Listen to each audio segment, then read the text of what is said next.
Hi, this is Jeff Richards, Columbus, Ohio. You're listening to Barbecue Central. Start the game! Let's go! We'll do it live. Okay. Well, do it live! I'll write it and we'll do it live! In a world permeated with barbecue websites under the control of tyrannical administrators, there was one man. A one-man army. He broke all the rules.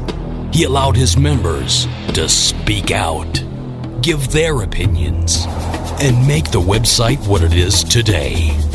Get ready for Greg Rempe and the Barbecue Central Show.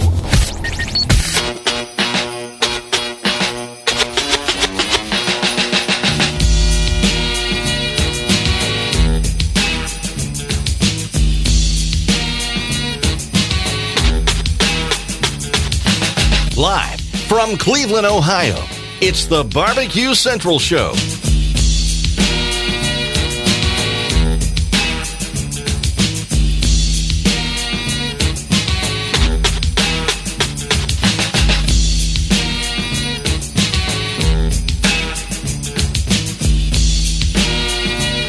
Welcome to the Really Big Barbecue Central Show! Here we are.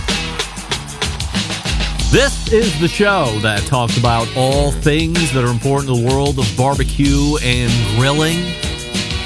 This show originating from the Rock and Roll Hall of Fame city, Bomb City, USA, Cleveland, Ohio, the barbecue capital of the North Coast. I'm your program host, Greg Rempe. Happy to have you aboard here on your Tuesday evenings. A live fire fun and frivolity show. If you would like to get in contact with the show this evening, or you would like to follow the show during off-show hours, here's how you do all that. You can get in touch with the show by sending an email to Greg at bbqcentralshow.com. Follow us on all the social media channels at BBQ Central Show. And be sure to subscribe to the show podcast feed on your favorite podcast platform. Anything else you want to find out about the show can be found at the main website, the BBQ Centralshow.com. And here's what's happening in case you didn't get the newsletter. By the way, if you would like to get the newsletter that I talk about each week as we open the show, you can head on over to the main website, the bbqcentralshow.com, and right up near the top of the navigation there, you will be able to sign up for the newsletter. I believe there's a link that says sign up for the newsletter or something along these lines. And then once a week, you will get the 5 o'clock p.m. release of the newsletter, giving you a heads up. And then right before the show starts, 5-6 minutes before the show starts, 9 p.m. Eastern, you will get a reminder that the show is getting ready to hit the air with who is going to be on the show, with links where you can watch live if you are into that. So go to the main website, the bbqcentralshow.com, and sign up for the newsletter if you aren't currently. And it should happen a little bit after you subscribe to the show newsletter. You should get a thank you email from the same company that does the newsletter, giving you my own homemade barbecue sauce recipe, which you can claim as your own. You don't have to give me any credit for it, even though it's probably going to be, especially if you follow it step for step. You can hold the Texas pepper jelly off to the side. That's just a suggestion right at the end. But everything else that is in that recipe, you follow it line by line and measurement by measurement. It might be some of the best homemade barbecue sauce that you've ever tasted. It might be some of the best barbecue sauce you've ever tasted. Sans additional qualifiers, it's that good. I know this because people say this is really good. And I'm not selling it. I'm not charging people for it. I just know how to make it really well, and it goes with a variety of foods. Chicken, yes. Pork, yes. Beef, if you like that. Anything that would take barbecue sauce. Atomic buffalo turds, yes. Delicious with ABTs. And again, you don't have to give me any credit for it if you don't want. Keep it. Say you've devised it all on your own, or you found this one recipe, but you've doctored it up to make it that much better. Whatever, I don't care. My thanks to you during this holiday season. So whoop-de-doo and dickory-dock. Take that recipe and pass it off as your own. Give it as a gift to those people. Whatever you want to do. By the way, as Johnny Maggs is stopping in here tonight, we wish everybody that celebrates it Happy Hanukkah. Drink your gin and tonica and smoke your marijuana. Have a happy Hanukkah if you're celebrating it. All right, here we go. First up tonight, 14 past the first hour, you would get a visit from me. We're going to recap the trip to Chicago this past weekend. We're going to talk all about how cold it was. We're going to talk about where we went. We'll talk about the places that we had a good time in. I have a suggestion for those of you that are in the food service industry that you're not going to want to miss, or sales in general, but I'm talking specifically about food service industry. We'll talk about, that was Friday, we'll talk about what we did Saturday, up and down the Miracle Mile of Chicago. Did I mention we're going to be talking about how cold it was? Coming from Cleveland, we are not newcomers to iceberg cold. But Chicago does play in a bit of a different playing field, if you will, a little bit different stadium of cold, or at least how it feels on your person. So we'll talk about that as well. And am I playing with a cigar cutter? I don't know. This is a pen, Johnny Maggs. We're definitely not playing with a cigar. Are you hearing this? Am I doing this? Call me out. Am I clicking the pen? I mean, I know I just was, but usually I'm not clicking the pen, so I apologize if I was clicking the pen and then it was passing through the mic. The gate is not on heavy enough if I was, and I apologize. So recap of Chicago, 14 past, then we'll move to 35 past the first hour, where we will find a third Tuesday of the month regular guest in that segment, the Barbecue Central's own business expert when it comes to live fire, Wes Wright, cookoutnews.com. That'll bring a close to the first hour, and then we will move to the second hour. I don't usually get these. All right. Then we move to the second hour, and 14 past the second hour, we will find Chris Young of Combustion Inc. I don't know if I'm a bigger fan of Chris Young's products that he is bringing to the live fire community, and we're going to be talking about that, or if I'm a bigger fan of his YouTube channel. I might go so far as to say, I don't know if I look forward to, wait. Hold on. Let me slow my roll here and put a pre-qualifier on this. Outside of Sam the Cooking Guy, I don't know if I look forward to a new release on anybody's channel more than at Chris Young Cooks on YouTube. I'm pretty sure he shot a short, full-length feature film 2 or 3 YouTube releases ago when he baked his ribs and then brought in some real Texas pitmasters and passed off those baked ribs, or at least tried to pass them off to see if anybody would notice. I'm telling you, it was an absolute delight to watch. So much to learn in there, but then just the production value alone, where is he getting this? The word budget comes to mind, and he has to have one in order to do a video like that. I know a lot of these cooking shows have to have some kind of budget, like you have to have it in order to shoot the show, right? Of course. I don't know how many are doing it like Chris Young is, that's for sure. So we'll talk to him about that. And then we'll close the show 35 past the second hour with Texas Monthly's own Daniel Vaughn, last time in 2025. So that's how the show's laying out here this evening. Don't forget, you can follow me socially at Instagram, on the Twitter, at the Ticker Talks, on the Snapchats, and the LinkedIns, all with the handle at BBQ Central Show, and we say good evening to those of you watching tonight through one of the video streaming platforms. You can go to facebook.com/BBQ Central Show, or you can watch on YouTube, which is youtube.com/@BBQ Central Show, where we have a new Would You Rather YouTube poll question of the week, and we're asking everybody this tonight. Would you rather pull a tooth with a pair of pliers or brand yourself with a cattle prod? And currently, 56% of you are saying, burn me. Burn me. Ooh, that's a tough question there. I mean, it's almost 50-50, which is, where I like it. I love when we are at dead even.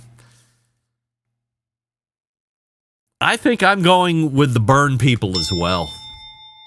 All things considered, I actually think it might be less painful to pull one of my sweet, sweet choppers from my melon. The one thing that I can't get over is putting the plier in my mouth, and then the next thing I can't get over is hearing the tooth rip out of my head when it's not ready to come out. Like I'm just going in and ripping out a chiclet. There's roots. I'm going to hear that. Like when you're tearing a stump out of the ground and you can hear the roots ripping. You've ever had a tooth extracted before? Yeah, you don't feel it because they shot you up with Novocaine. But you can hear everything. You can feel the pressure. Here, it doesn't appear you can get any painkillers, number one, and then number two, you can hear everything on top of it. So, pain on either side, I think audibly, I don't want to hear the roots ripping out. Also, like in the end, you have a missing tooth, and I could brand BBQ Central Show into my right pipe. I could look cool. Like you've seen guys that brand themselves. Usually it's the black frats that do the branding. I mean, it looks painful, probably when it happened, but then they get that keloiding, the raising of the skin. I'm like, you know what? That guy's tough. He was branded. Yikes.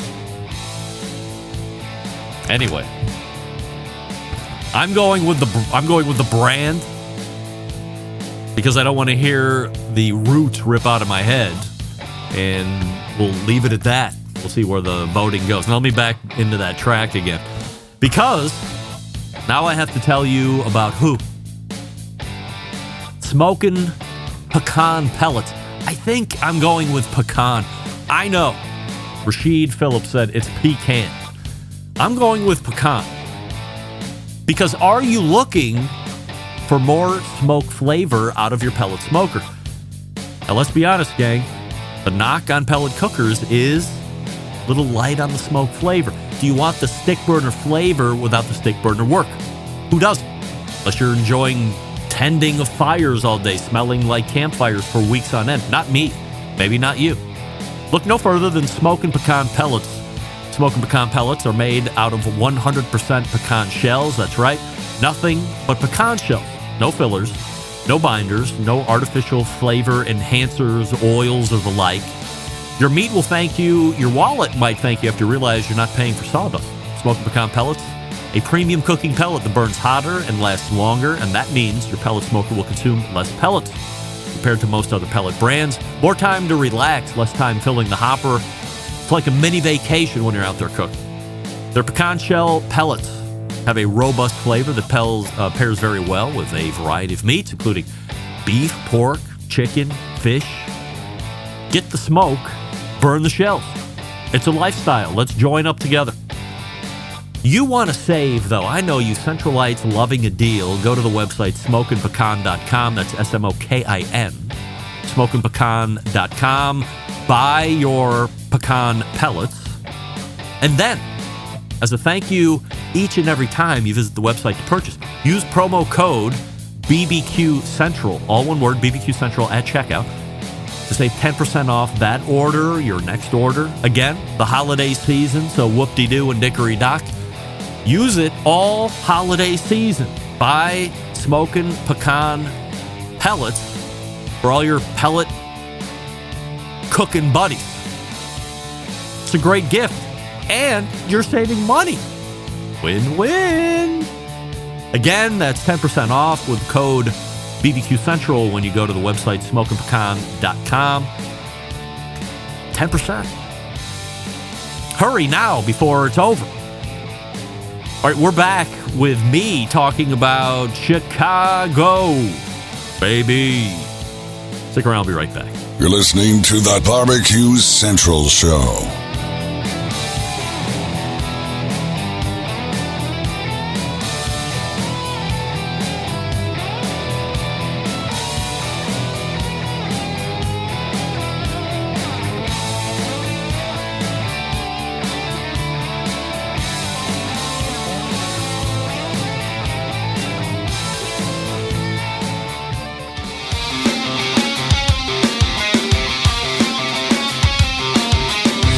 Broadcasting live from the Barbecue Central Show studios in Cleveland, Ohio. You're listening to the Barbecue Central Show. Once again, here's your host, Greg Rempe.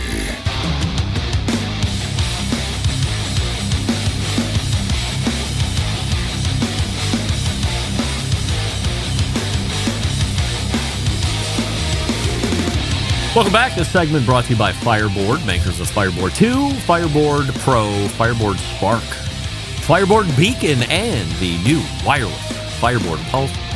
When you use the Fireboard app, you have total access to all devices anywhere in the world. You find out more by visiting fireboard.com or call 816-945-2232. And our guest from last week, Ted Conrad, might actually answer the phone and give you all the information that you would want. How about that? 56% of you are still saying you prefer to get burned. Diane Me is asking if I could get more obtuse. Diane, I could answer that for you honestly, but I do not know what obtuse means. By the way, Anthony Parlaman weighing in, saying that he pulled a tooth once sans pliers after a scuffle at one point in his life. Anthony, my question to you is, within the scuffle, did said chiclet get worked loose and then you went in and pulled it out? That's different. Little bit of a compromise within the foundation of the tooth. Here we're talking about going in, like you're not going in with your finger and pulling out a tooth that's perfectly healthy and anchored into your gums, I would imagine. I don't know. Maybe you're that kind of guy. I've talked to you once live in person. You do seem like a tough guy. I'm not saying that you couldn't go in and pull out one of your teeth with your fingers. I would hope you wouldn't. However, maybe you can. But in this instance, going in with pliers, yeesh, I don't think that's me. Uh-oh, great. Now we are at 50-50. We are at 50-50. Thank goodness. Somebody listened. Results from the poll question of last week that I didn't get to last segment. Would you rather have no eyebrows or have an extra finger? 58% of you are saying you would like to have the extra finger. I still don't understand that, but okay. I can fix the no eyebrows 20 different ways to Sunday. Really hard to fix the extra finger scenario. And by the way, might I give a hearty FU to my cats? Last week, right as the show was starting, they napalmed the litter box with what I would call toxic cat shit, and it wafted over here and was just punching me in the face through the open. The olfactory, odoriferous emanations were at high offense, and there was nothing I could do. I can't duck. I can't dodge. I can't get around it. It's all here. It's happening right in my nose, and I just got to take it like a man. It had never happened before in the whole lifetime of the show from when I had cats. Even when we moved here to the very rich town of Willoughby, Ohio, to be among the richy elites, and had a number of cats, not until we got those Maine Coons did they start to attack me through cat shit. We've had the year of cat piss, By the way, that has started to reemerge. We have identified firmly or we have confirmed who this cat is. Not the cat that we thought. I'm sorry. Andrew, It is not the cat that we thought it was. How about that? Huh? What do you think about that? What do you think about that? God, I love that sound drop. It is none other than Chewy Louie the First, the original Orange Nightmare. And he has taken to, I don't know if I would say freely. I mean, is it better for me to lie and tell you that the cat has taken up marking around the house? Like, I don't know why this cat has now decided he's going to start marking up the house. I mean, perhaps he realizes that from a girth and a size standpoint, he is going to be the little bitch of the family as the Maine Coons are shooting up in size. No surprise there, of course. Maine Coons known to be a much larger breed of cat. I'm sure that's why my wife was totally invested in getting Maine Coons versus some other dopey cat. And here we are with Maine Coons in the house, and they are attacking the litter box right as I'm going on air. This week, no exception, right as I was going on, signing on to the worldwide internets. Here it was again. Between the two, I would take this week over last week. Last week was terrible, and then it repeated itself top of the second hour. Though I am a professional, and I didn't cry and whine about it that much. However, less of a professional this week. And offended that they've decided to wait until now. Like, what was wrong with 20 minutes ago or 30 minutes ago? Smoking Joe's Pit Barbecue. Those are beautiful cats. Agreed. Also, better looking when they're on pictures and not in my house, Joe. I know. We'll get rid of the cats. Easier said than done. Believe me, if I might throw all of my hypocriticalness right to you as Christmas draws near, I hate them all. I hate them. They're all over the place. They're on the kitchen table. Don't come at me with put foil on this, put foil on that. Doesn't work with these cats. They don't care. They're gangster cats. They figured out a way to not become scared of aluminum foil when they step on it. It's like it invites them to do it. So I don't want to hear about your home remedy, get them off this, get them off that. They've taken over. I have to eat standing up. I can't even sit down at the kitchen table because here come the cats. And the Maine Coons swiping. They will try and take your shit. Smoker Joe's Pit Barbecue is right. You live in their house. You're right. Joe, you're right. I'm living in their house. Please, cats, kick me out. Do me the favor. Kick me out. But you need me so I can buy your food and your litter and change the litter and do everything else you need to maintain your best life, which seems to be no problem for you, but maybe problem for me. Anyway, Ted Conrad was great last week. As I had mentioned as we were coming in, doing the little ad read for Fireboard. Great products. A lot of great positive feedback from one meathead from AmazingRibs.com on the words that are being misused. I didn't want to take him to task too much, but I would like to say Meathead does spend an inordinate amount of time on Twitter. So if you are a keyboard warrior or you like to have fun at other people's expense on social media, I know there's a lot of frowning upon that. My daughters call me a keyboard commando. Now, I don't say mean things like, go kill yourself or whatever most of the time. And when I do, it's tongue-in-cheek. I understand that sometimes tone isn't read very well on the internet, but I figure everybody knows me. They know my sarcasm, so hey, everybody gets it.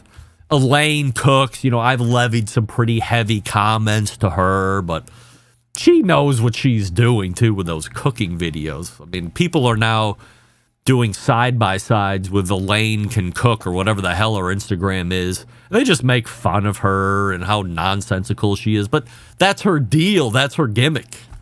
Me and Detective Corey just laugh out loud at this lady. I mean, we understand what's going on, but some people are really offended by it. I'm not. I understand it. So please take my comments accordingly. If you run a nonsense Instagram video channel cooking nonsense, then if it were me, I would be expecting nothing but gasoline and fire and hatred 98% of comments that are being left on any of my videos. And I would be happy to take it. And I wouldn't take it personally, number one, and number two. But Meathead spends an inordinate amount of time on the Twitter. So if you're somebody that likes to, poke the bear, you know where to find him. Amazing Ribs, I believe, is the handle that he works under, of course, to keep the brand cohesion. But he is constantly either commenting on somebody's post, correcting somebody, getting into it with somebody about cooking this or this is a bad idea. Here's why you're wrong. Meathead stuff that you've come to know and love or hate him for. And he is in full display, or he is on full display in Twitter, and he is there a lot. So if you're looking for a fun follow, or if you're looking to jab a little bit with, like, Meathead is your guy. He will reply back to you. He will respond back to you. He might even DM you. He might tag some other people in his posts. Meathead notorious for sending an email to somebody that he has a problem with and then copying other people onto the email address. Don't do that.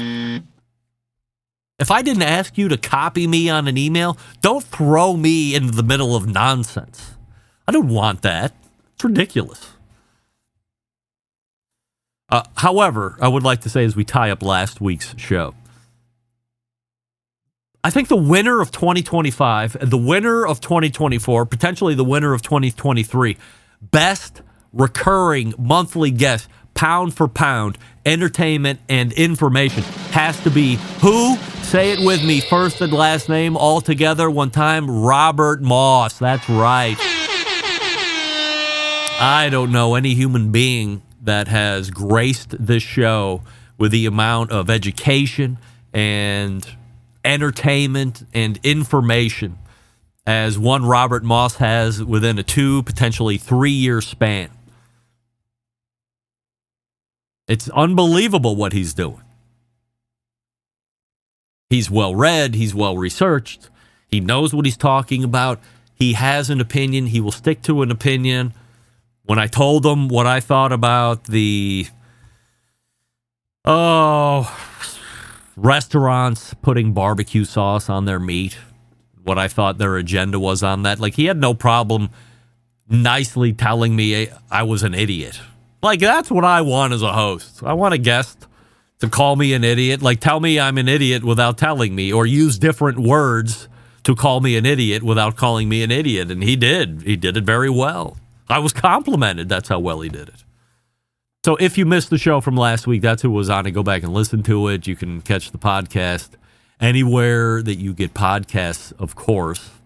And then Thursday this past week, we loaded up the family truckster, and Becky and Bobby and Maddie and I went to Chicago. Chicago. It's my hometown.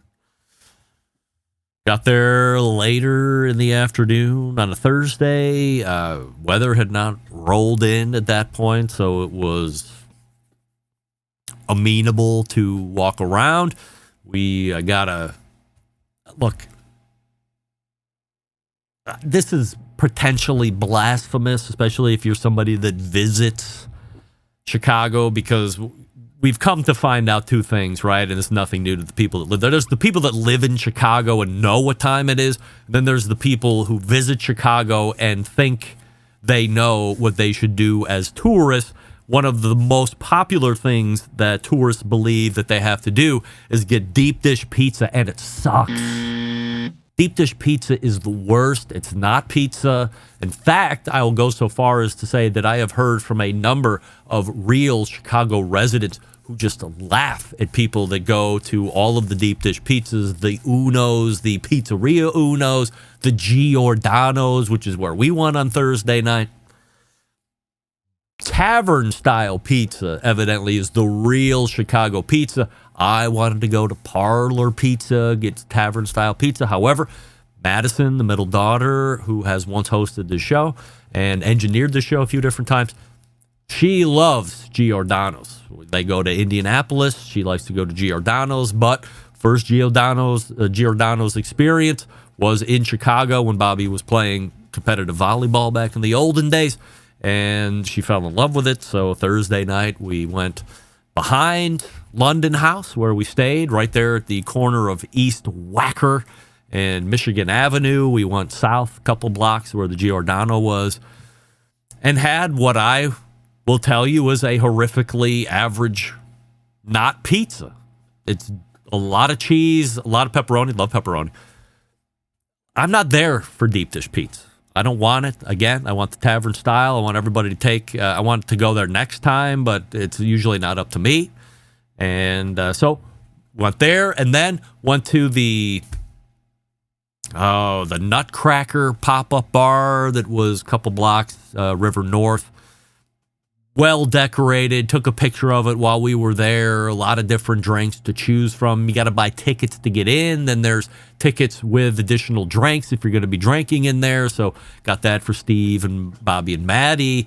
Not me, of course. And then we hung out there for a small handful of hours. Took in the vibe and watched it pack up a little bit. Then retired back to the hotel room. And then Friday, we are up and at 'em at 10:30. We're in the Uber going up to Wrigleyville, going into Elfed Up, which we feel is the best Christmas bar. Elfed Up, shout out on North Clark Street. A block away from Wrigley Field, just a little bit further south there. I took a video of it, so go to my Instagram. It is on the Reels portion if you like to sort through Reels, but it's the most recent thing on the feed. It looks really cool in the video. It's that cool in real life. I love it. So that was fun. Went to Santa Baby across the way from there. Had reservations there. That's a 3-level bar. A couple other places, and then went to Ocean Prime Steakhouse and Seafood Restaurant in the hotel, so didn't have to venture back outside. And then Saturday, a lot of time spent on the Miracle Mile, going into all the boutiques. Chicago, of course, very nice because that is a city that has storefronts for a lot of major name brands. Here in Cleveland, we don't get that kind of luxury, but all of the watch boutiques are there. All of the clothing boutiques are there. All of the high-end, the luxury in the middle, whatever. All up and down Miracle Mile on backsides of that block in either direction. So no shortage of time spent through there. And then for dinner, after we got refreshed, went back up over the bridge to River North, and then down just a couple blocks further west from Billy Goat Tavern, believe it or not, which we didn't get to, which is a shame. Went to Shaw's Crab House for dinner. That was a great experience. Everybody had a great time there. Dinner was very good. By the way, talking about that dinner at Ocean Prime on Friday, a great dinner, a great experience. But let me get into this just for 1 second. This is a memo to all of the servers that are doing that kind of work out there. And especially for those of you that are in that higher end or luxury restaurant experience. I believe Ocean Prime likes to build themselves for that. Certainly the Czech certainly thinks that they are there as well. Servers, don't blow up your sale right up front. We had a server talk to us and just went on and on magically about their Australian Wagyu tomahawk steak for $195 for some ungodly amount of ounces in totality. I think it was 35 ounces. Only to say at the tail end, about 10 to 12 ounces of that is bone, which you can't eat. Guy, let me give you a tip. Literally, when you are pitching the $200 option, one that is going to fetch you $40 in a tip before anything else is even added to the bill, do not go out of your way to sink yourself to the customer. Who's ordering that tomahawk after you tell them how much they're paying for something that they can't eat? A third of the weight? If we met for the first time, I wouldn't tell you I'm an idiot right up front. I'll let you figure that out all on your own during the minutes of our conversation. Same thing applies here. I would never mention it.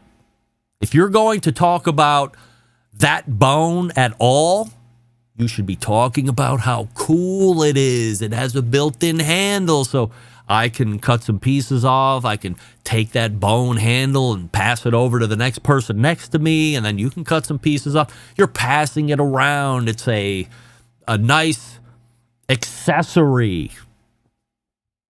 You can gnaw on it. Everybody loves to gnaw on the bone. Who cares about manners? You can whack your friend in the head with it. Why not? Don't talk about how much you aren't getting because of the bone. That's foolish. You are costing yourself money. Again, the $200 option, if anybody is tipping worth their salt and you're having a great experience, you know you're going to be at 20%, maybe more. That's $40 right off the rip that you might be pissing out the window. Don't do that. Talk about how great it is. Never talk about what you don't get when you're spending $200. By the way, Saturday and Sunday, really cold. So cold on Sunday, the river was steaming. Believe me, the river should not be steaming. I'm assuming you jump in the river, it's also equally as cold. It's just the outside air was that much colder than where the river was. Shocking, to say the least.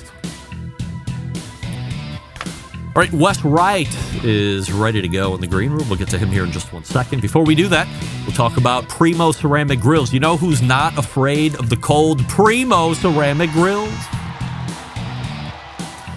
You get the real ability to do true two-zone cooking. We know that two-zone cooking is very important to both professional and backyard cooks alike. It's the best way to manage a fire and cook with confidence. However, getting a two-zone fire and a round ceramic cooker is not very realistic. Why? Because it's round. Duh. And a Primo grill in that game-changing oval design. Shape gives you the ability to execute that two-zone setup that you desire, also giving you the other ceramic grill benefits as well. And when you break it down, think about it. There's more than 60 different ways to cook on this bad boy, so you're only limited by your culinary imagination. Only sold through dealers, so you got to find one near you. PrimoGrill.com is the website. Use the dealer locator portion of that website and then visit it in person. See the heft, feel the heft. Click its sturability. Not a word, just made it up. And then buy the one that best fits your budget. I always recommend buying up. Nobody has ever complained about having a grill that's too big. Nobody ever said, "Oh, I can't use, it's just too big." You know what they do say? I wish I would have bought bigger. They say it a lot. Don't be buyer's remorse guy because you're trying to save a few thin guilders during the holiday season. So whoop-de-doo and dickory-dock, buy up. You'll love it. PrimoGrill.com has the best ceramics in the biz, has patented technology, and true two-zone cooking capabilities, and multiple sizes. PrimoGrill.com. We're back with Wes Wright. Stick around. Be right back. You're listening to the Barbecue Central Show.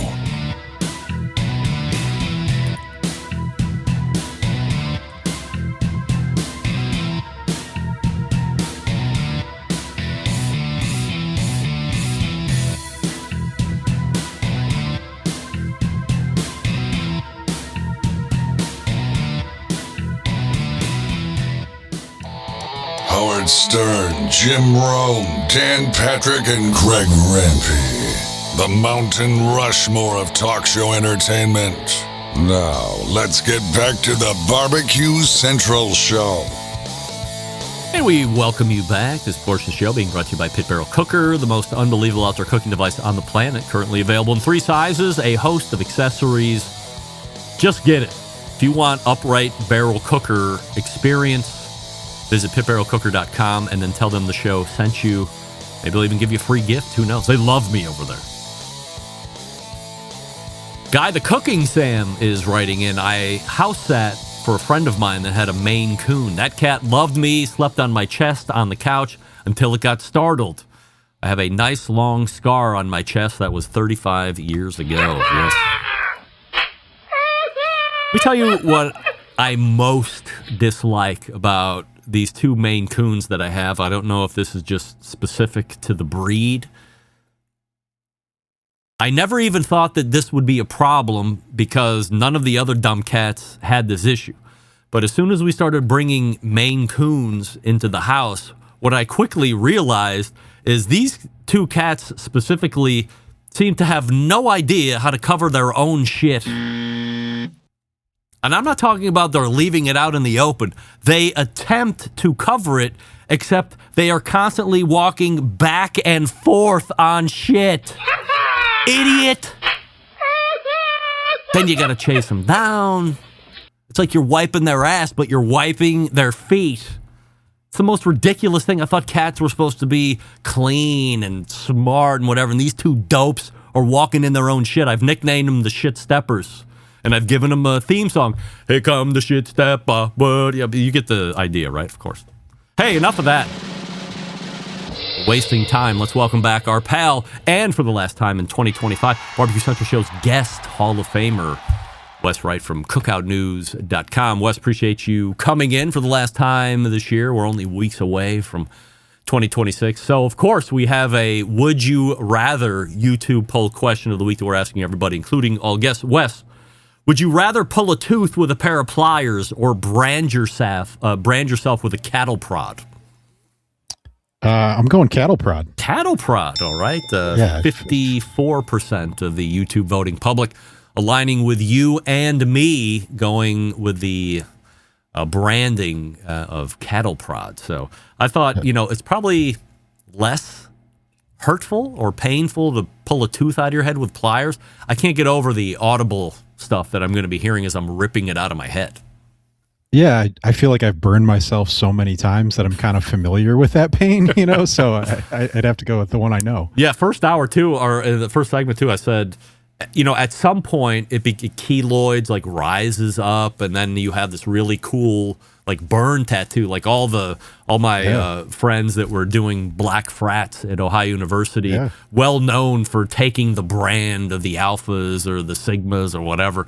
And I was like, wow, does that hurt? And they're like, oh, yeah, like hurt really bad. But then, like a couple months later, it's this really cool brand and looks like super tough. I need all the help I can get. So I will take the brand this time around. But it was 50-50 just a few minutes ago. So we'll see how the rest of the show plays out with pulling a tooth or branding yourself. All right, before we get into some of the year-end wrap-up stuff, Wes, we talked about it last month. There have been a few developments that were new since last month in regards to Traeger. So, of course, we know that they have a tanking stock. I believe we have not seen a plus $1 stock to date, going on any number of days and weeks at this point. And have they been alerted by New York Stock Exchange that, hey, you're not getting above $1 here and you better start making some changes? Where do we sit with that? Yeah, I think it was a few weeks ago they got the notice from the SEC that, you got to fix your stock price or you'll be delisted. So, they have 6 months to cure it. I'm sure they'll do something like a reverse, they'll combine their stock together to increase the price and do some other stuff to get it up. Is that the pretty common fix for stuff like this? Yeah, for companies that want to stay listed, they've said they do. That I think that's the easiest route to go. You need board approval that I'm sure they'll get. You're the smartest guy I know when it comes to this kind of stuff.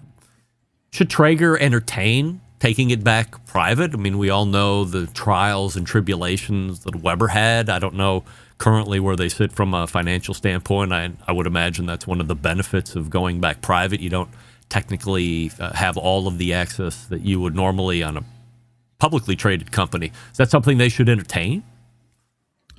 Yeah, I completely think they should. I think their stock is so cheap it doesn't necessarily reflect the value of the company and the brand. So they're also owned, a lot of it, by like 4 or 5 people, including Jeremy Andrews. So it's like a major chunk of Traeger. So I would work together, get some more money to back it, and I'd take it private. Speaking of the aforementioned, once public, now back private Weber grills, are they bringing a wireless thermometer to market? Yeah, they had a patent for one that was older, and they just had like an update that was released, and it, it makes sense. I was actually surprised that they didn't have one. I thought their Weber Connect that they created one through that, but I looked through and everything was all wired. Mm-hmm.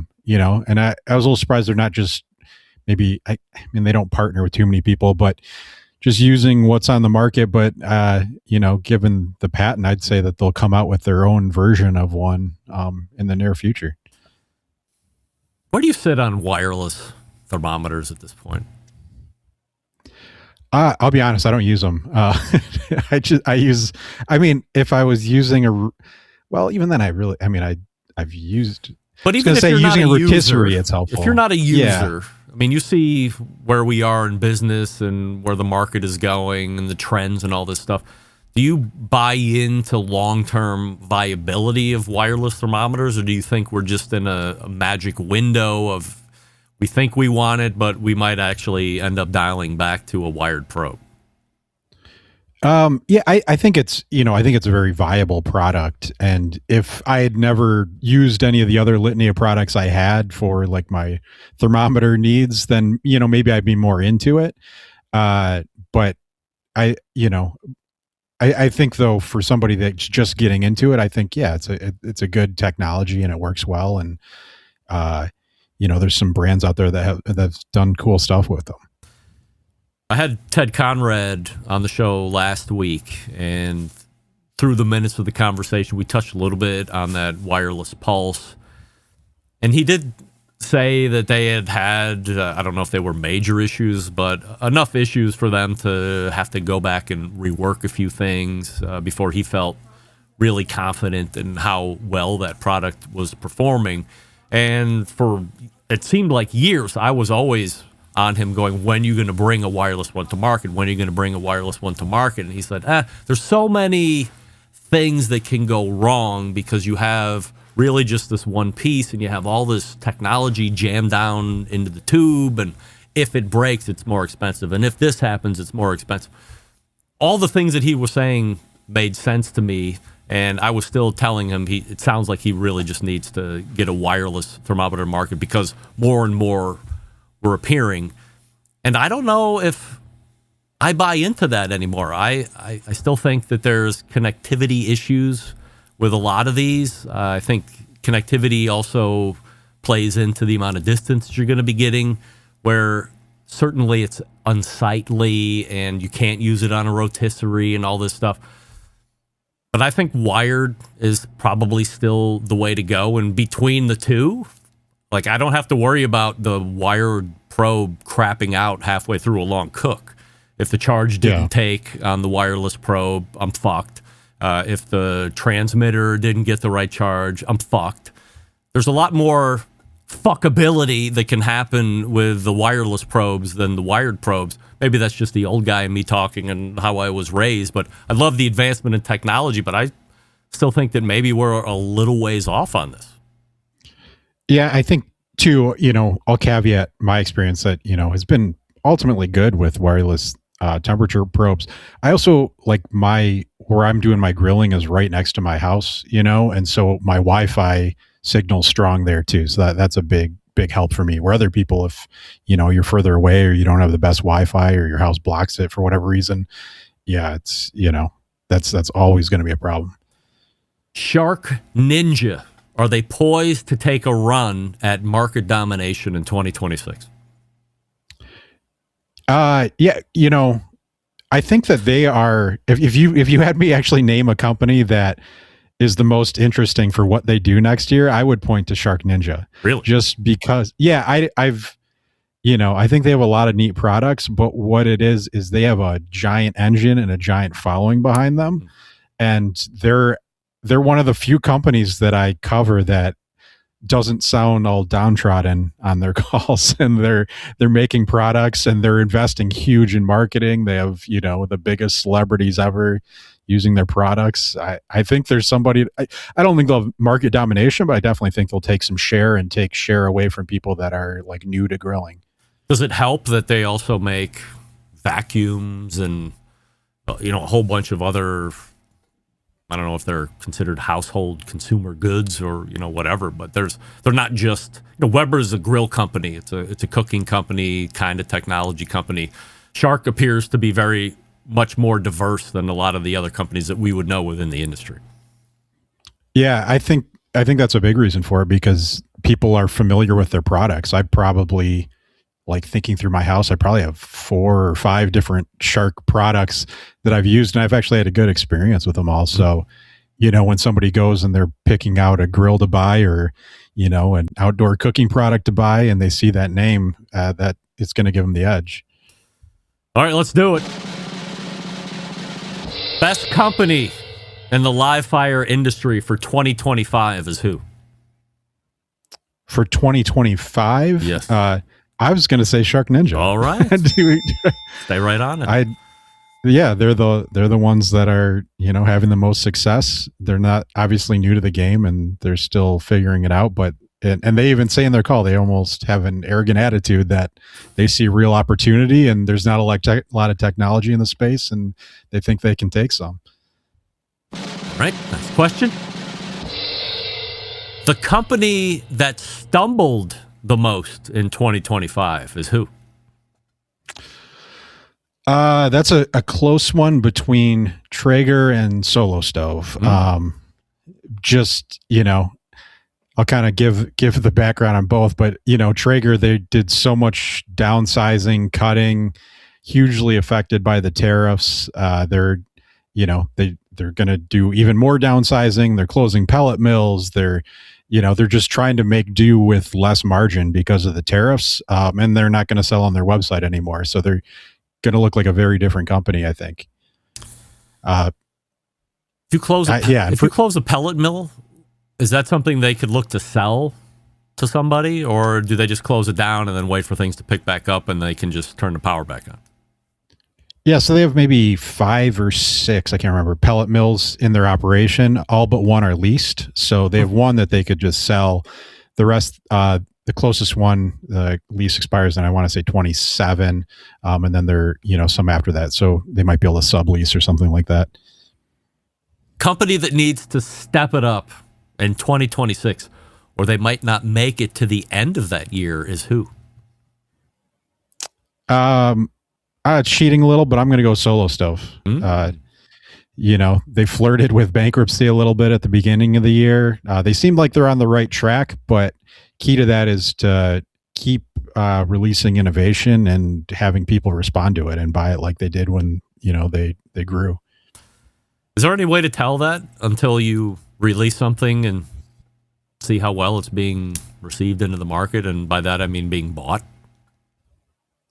If you really understand your consumer and who's buying your stuff, or identify something that you think you can do better, and then invest in getting it in the people's hands that need it. Right? How about this one? Worst trend of 2025 was what?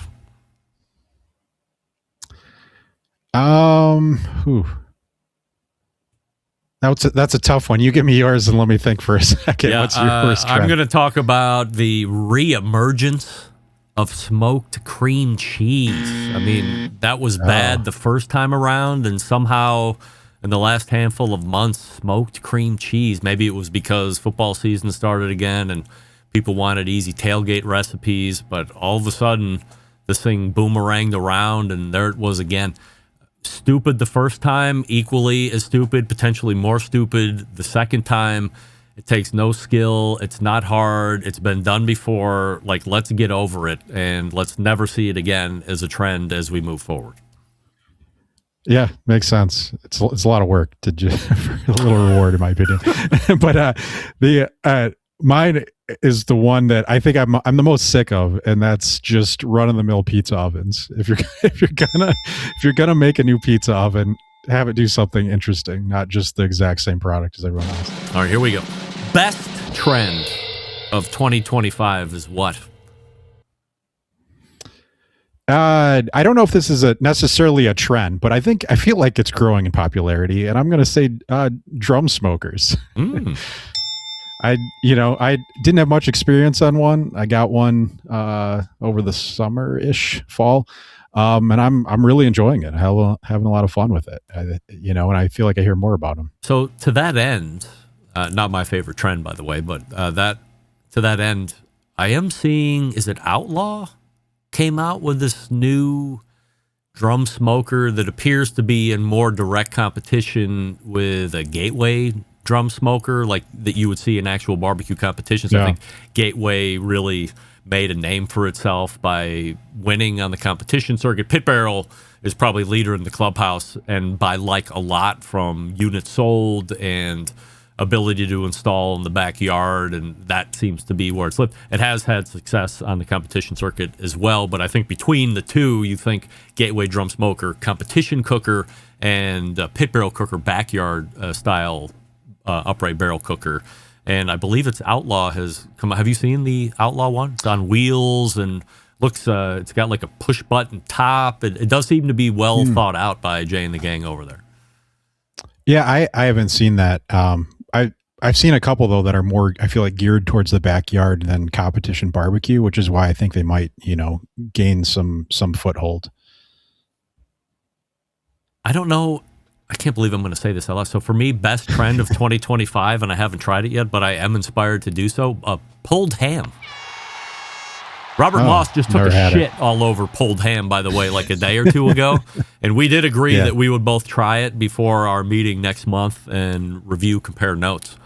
But the more I see of, it's just like cooking a pork butt. It appears to pull just like, it's pork, right? So, I'm not a ham fan. So anything that can get me out of the traditional ham, and it might be actually good. Todd Bullock said it was almost mind-blowing. So, I like Todd, and I don't believe he would steer me wrong. And his wife is, mega famous. So why would she do anything that sucks? Pulled ham. Have you tried pulled ham? I haven't tried pulled ham, but that also gives me spark something for worst trends. I don't know if it's necessarily of the year, but anyone that has videos where they smush meat on like their video, if you've seen those to show how like moist it is, I cannot like flip to the next video quick enough. Like I just, something about it grosses me out.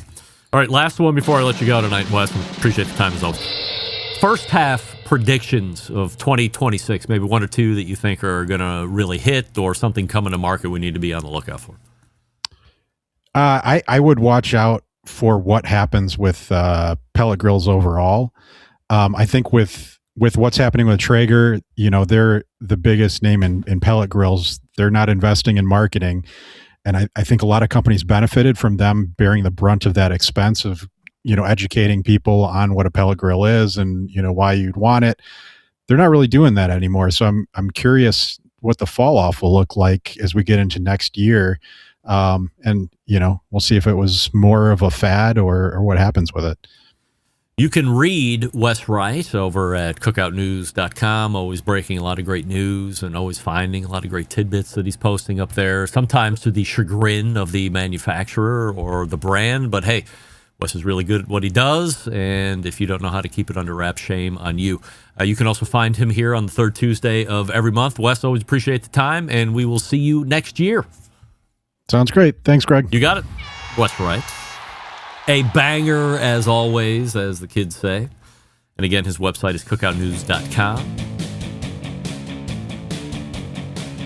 He finds drawings.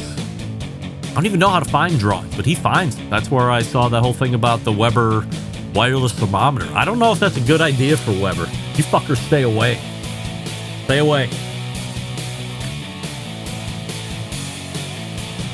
I'll have to talk to top men at Web, not the top man, who we're still trying to book. I thought we were going to have him on. Stay down. You hit. I gotta. No. Gotta cover the power button. Afraid a paw's going to get up there and turn this whole thing off. Then we're going to have a problem. Then we're going to have two dead cats. Anyway, still trying to get the top man at Weber, but I will also talk to top men at Weber about this whole wireless thermometer potential nonsense. Don't just come to market because everybody else has one. Bring a game changer. Don't bring anything at all. Stay out of it. We don't need another one necessarily, unless it's going to be that much better. All right, let's wrap this first hour. Stick around. We'll be right back.